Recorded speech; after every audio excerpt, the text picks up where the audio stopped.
tudo bem? Eu sou a Georgia Fausti, do canal Plano G, e o vídeo de hoje é uma sugestão de uma amiga que me pediu para falar sobre feminismo na gravidez. Bom, eu sou feminista, recentemente estive grávida, então eu achei esse tema pertinente. Primeiro, eu ainda estou me acostumando com isso, preciso te lembrar de dar um like, assinar o canal e ativar o sininho para receber as notificações. Mas também, como eu já ultrapassei os 100 seguidores e logo eu vou ter a minha URL personalizada, se você não quiser também não assina. Vamos lá?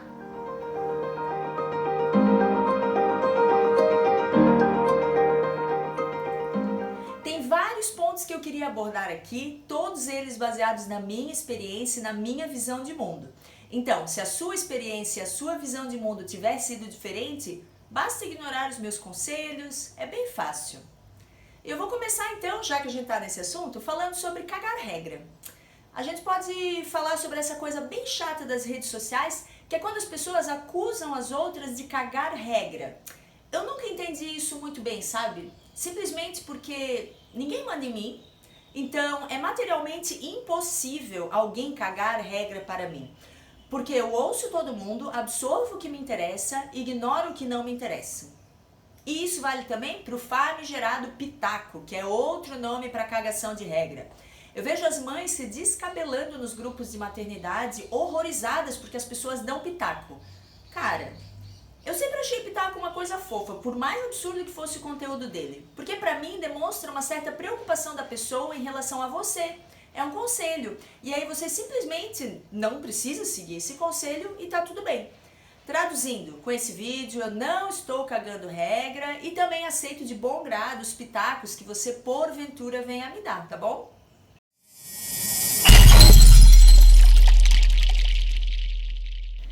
Eu nunca quis ser mãe. Eu passei uma vida inteira não querendo ser mãe. Eu fui aquela pessoa que aos 18 anos foi se informar sobre como fazer laqueadura, para já acabar logo com o problema. Eu não consegui. Por um motivo bastante simples. Não pude, né, na época, e eu não queria ser mãe por um motivo bastante simples. Além de eu achar que eu não tinha jeito nenhum com crianças, eu também tinha a crença inabalável de que um filho iria acabar com a minha vida, com a minha independência, com a minha liberdade. E acaba mesmo, viu? Com a independência e com a liberdade. Mas não se preocupe, com a vida não, e eu tô aqui para provar. Eu comecei a me abrir para o universo infantil quando eu trabalhei em uma escola de inglês especializada em crianças. Eu tinha turmas de crianças de 3 aninhos. No começo eu achei que eu fosse morrer, acabei me apaixonando, tanto que foi a partir dessa experiência que eu decidi cursar pedagogia e alguns anos depois decidi ter um filho. Agora sim a gente vai começar a parte feminista do rolê.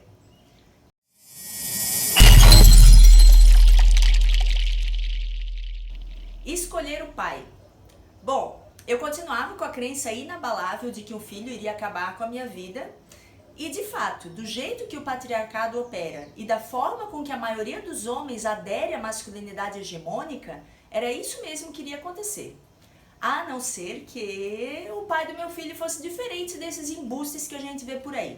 Teria que ser um pai mesmo, ponta firme, que pegasse junto e fosse capaz de compartilhar integralmente as responsabilidades. Eu já estava num relacionamento com uma pessoa que já tinha um filho do relacionamento anterior e fiquei observando como que era a relação dele com o menino, a presença, a responsabilidade que ele assumia com a criação do menino e eu pensei, tá aí, ele seria um bom pai. Isso não garante nada, infelizmente eu cansei de ver caras super parceiros, super lavadores de louça, que depois que casam ou viram pais, se revelam apenas mais um babaca. Mas é melhor prevenir do que remediar, né? Porque é mais raro ainda o cara que já é babaca antes de ser pai, virar um super companheirão decente depois que a criança nasce. Então abram os olhos. Eu não posso mentir, né? Até porque o pai da minha filha vai assistir esse vídeo. Fazer neném não foi ideia minha, foi dele, mas eu só aceitei porque eu vi potencial.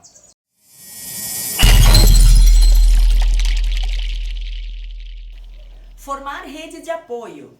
Eu tenho na minha formação feminista e comunista uma crença inabalável de que nós precisamos caminhar para um mundo onde o cuidado com as crianças seja coletivizado. Sabe aquele ditado africano que a gente está careca de repetir? It takes a village to raise a child. Leva um vilarejo para criar uma criança. Isso tem que ser repetido mesmo, a exaustão, e principalmente precisa ser interiorizado pelas mulheres.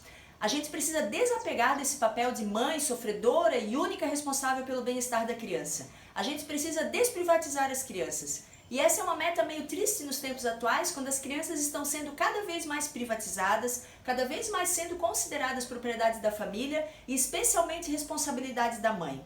As crianças não são propriedades da família. Crianças são parte do mundo, são responsabilidade coletiva. Porque o babaquinha que você está criando hoje no conforto do seu lar, amanhã vai ser o namorado abusivo de alguém, o chefe de alguém, o colega de turma de alguém, o médico de alguém. Então, se a gente, como sociedade, quer que os namorados, os chefes, os colegas e os médicos sejam pessoas menos piores, bom, a gente precisa começar a ver essas crianças como nossa responsabilidade também.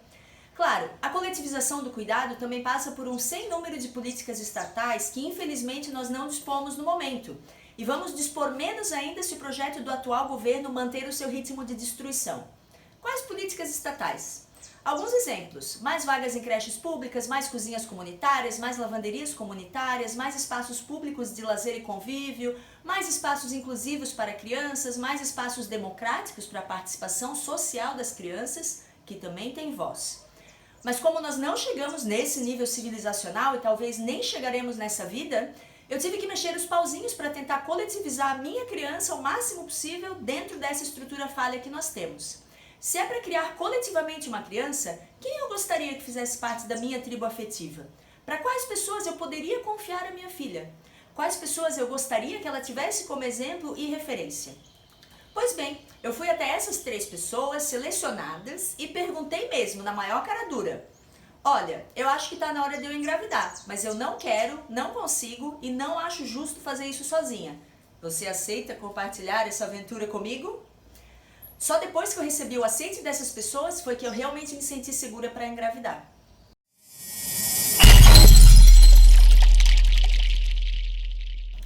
E aí eu engravidei, depois de 3 tentativas. A gestação foi o tempo que eu tive para me preparar psicologicamente para a maternidade, mas não foi só isso. Foi o tempo que eu tive também para preparar psicologicamente a minha tribo afetiva para as responsabilidades. Eu fiz um grupo com todo mundo no WhatsApp e tudo que eu estudava, lia, descobria, eu ia compartilhando, debatendo com eles. Não foi tarefa fácil? Como não é tarefa fácil qualquer tipo de projeto coletivo. Teve divergência, teve debate, dias de luta, dias de glória, teve gente que não concordava com o parto domiciliar, teve gente que não concordava com a amamentação prolongada, teve gente que não concordava nem com as fraldas de pano, com a teoria do apego, com a cama compartilhada. Tem uma frase que eu odeio demais nessa vida, que é quando dizem que maternidade é instinto. Siga o seu instinto, só você sabe o que é melhor para o seu filho.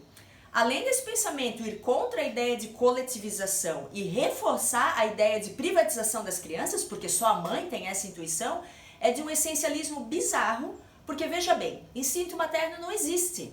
Existem estudos científicos e existem também as dicas infalíveis da vovó. Eu nem quero colocar a ciência num pedestal absoluto. O que eu quero dizer é que maternidade se aprende e se constrói cotidianamente, juntando aquilo que a gente lê com aquilo que a vovó fala. E a maioria das minhas decisões era muito bem embasada, então eu consegui convencer todo mundo das minhas convicções mais fortes.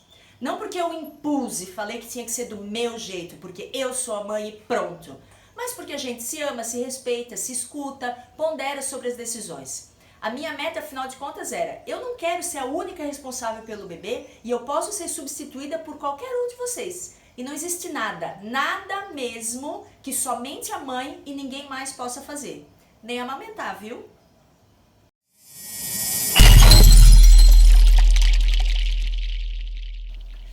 Brigar com as pessoas via indireta de Facebook. Durante a gravidez, a gente percebe que o mundo não está preparado mesmo para novos formatos de maternidade e paternidade.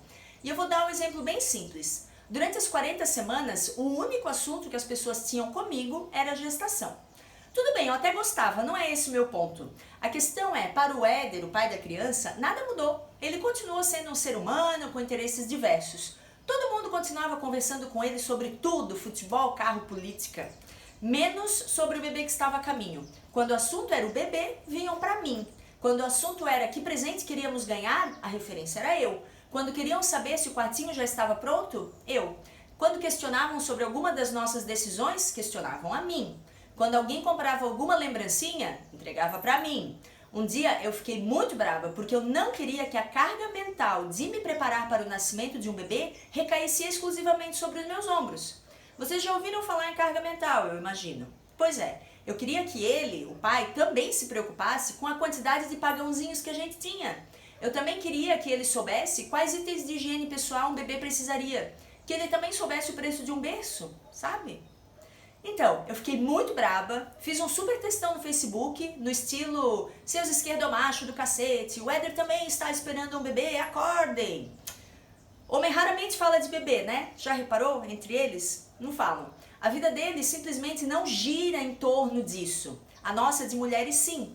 E mesmo no caso do pai do meu bebê, que tinha uma postura bem diferente e participava de tudo, o mundo não deixava que nós compartilhássemos as responsabilidades de maneira igualitária, porque viam só a mim como referência quando o assunto era o bebê. Depois desse textão, algumas pessoas se ligaram e começaram a chamar mais pelo pai. Eu dividi oficialmente as tarefas, eu deleguei o quarto e as roupas para ele, fiquei com as fraldas, higiene pessoal, brinquedos e acessórios. Eu falei, não quero saber nada sobre isso, quando alguém me perguntar eu vou mandar falar contigo. E aí alguém perguntava, precisa de roupinha? Não sei, pergunta pro pai. É meio difícil a gente conseguir ser 100% feminista num mundo que ainda vê mulheres como incubadoras e únicas responsáveis por bebês. Mas eu espero que alguma coisa que eu falei aqui nesse vídeo super rápido sirva para alguém que está gestando no momento ou pense em engravidar no futuro. São pequenos planejamentos e atitudes que eu me orgulho muito de ter tomado e que parecem bobos, mas eu tenho certeza que ajudaram todo esse processo de gestar, parir, puerpério a ser o sucesso que foi, na minha avaliação. Hoje eu falei exclusivamente sobre a gravidez, jogo rápido, mas mais pra frente eu vou fazer vídeos também sobre como foi o puerpério, a introdução alimentar e outras coisas. Se você tiver alguma dúvida ou algo para acrescentar, a caixa de comentários está aí para isso. Beijos e até mais!